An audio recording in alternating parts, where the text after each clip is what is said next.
Hi, everyone, and welcome to the last episode from IELTS Target Bands. Today, we'll talk about how to achieve Band 7 in the writing test. So, let's start with task achievement, which is used for assessing task 1. What does the band descriptor say?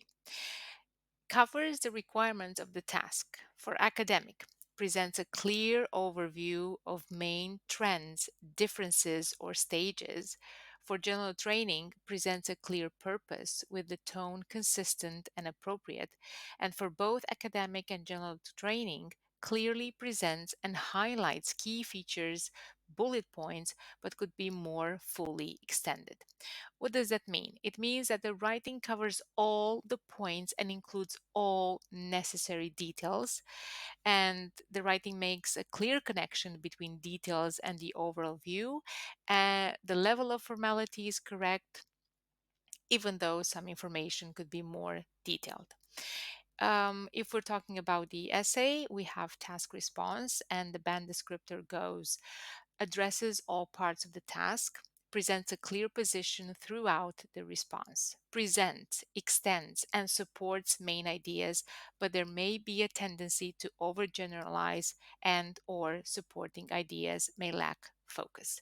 What does it mean? It means that the writing, the essay, covers all the points required by the question, meaning introduction, main body paragraphs, conclusion, and you answer the question.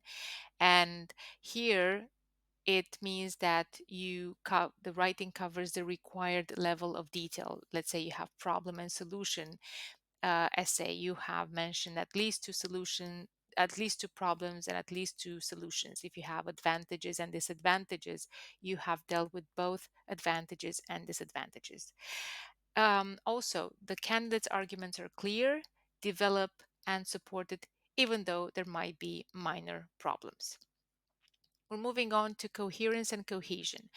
The band descriptor goes like this: logically organizes information and ideas. There is a clear progression throughout, uses a range of cohesive devices appropriately, although there may be some under or overuse. And for task 2, the essay presents a clear central topic within each paragraph. What does it mean? It means that there is a logical progression which flows through the writing.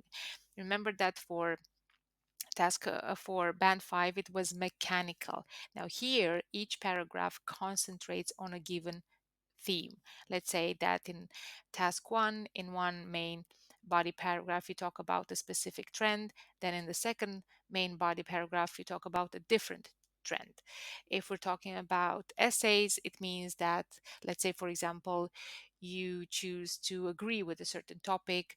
um, in each paragraph you develop two different ideas in which you agree with a given topic. Um, Also, it means that you have used connectives well, even though there are minor problems, maybe in the frequency of use.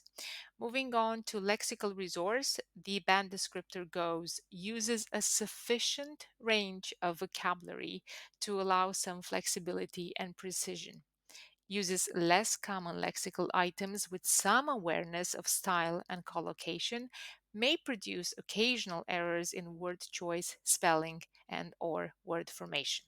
What does it mean? The range of vocabulary the candidate uses is enough to allow them to express more exact meaning. The candidate uses some pieces of less common vocabulary, maybe collocations correctly. And even though there are only a few mistakes, word choice and spelling mistakes, again, these do not create any problems for the reader, which is the examiner. And lastly, grammatical range and accuracy. The band descriptor goes like this: uses a variety of complex structures, produces frequent error free sentences, has good control of grammar and punctuation, but may make a few errors. This means that there are many complex structures. Those containing clauses or conditional sentences are used appropriately. And most of the sentences have no grammatical errors in them. There may be a few again. And also in terms of punctuation, there might be some minor punctuation problems.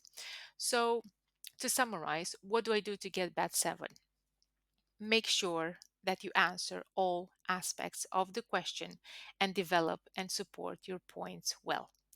Then make sure that the purpose of your writing is absolutely clear. This is why in your introduction, if we're dealing with the essay in task 2, you need to have a clear thesis statement, and then each paragraph needs to have a topic sentence. Make sure that organization and paragraphing are very good and clear to the reader. So logic, they're connected in a logical way. Use as large a variety of connectives as accurately and precisely as you possibly can. Make sure you use a wide range of vocabulary to make precise points and develop those points with plenty of details. And this includes also topic specific vocabulary. Take great care with spelling. You are using referencing words as often as you can and as accurately as you can. um, when you're using less common vocabulary or topic specific vocabulary, make sure that you use it correctly and that you write it, what you write is clear to the reader. Use a lot of complex structures, and however, remember that simple structures can often convey meaning more clearly. Make sure that a lot of your sentences have no grammatical errors whatsoever, and take care with your punctuation. And now the next thing is, but I need to get band 7.5.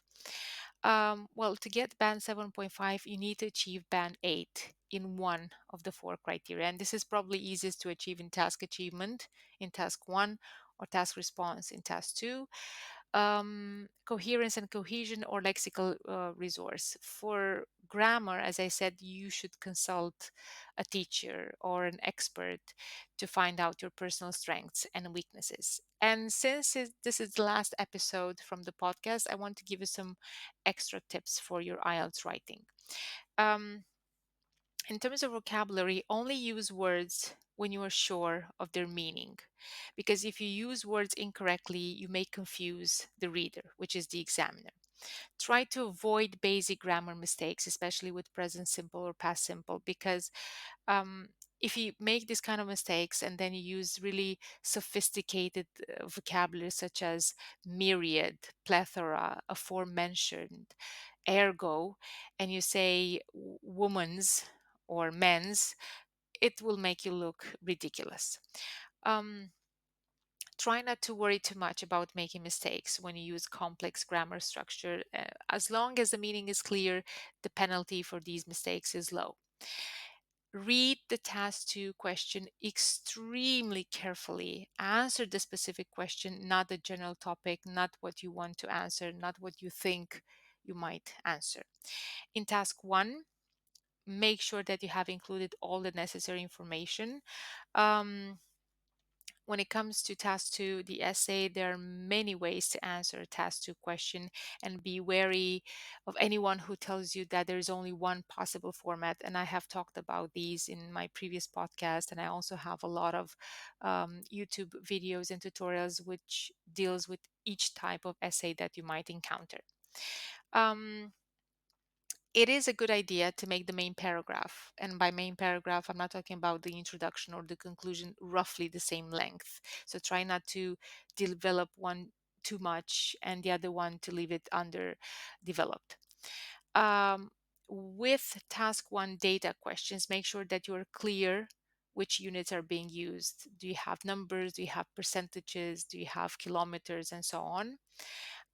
Develop your points in task 2 so that they are very clear.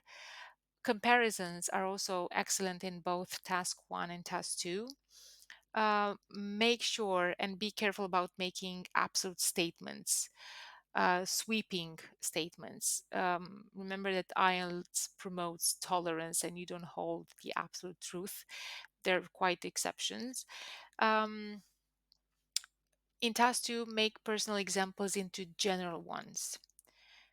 For example, instead of saying my father has a low paid job, you can turn it into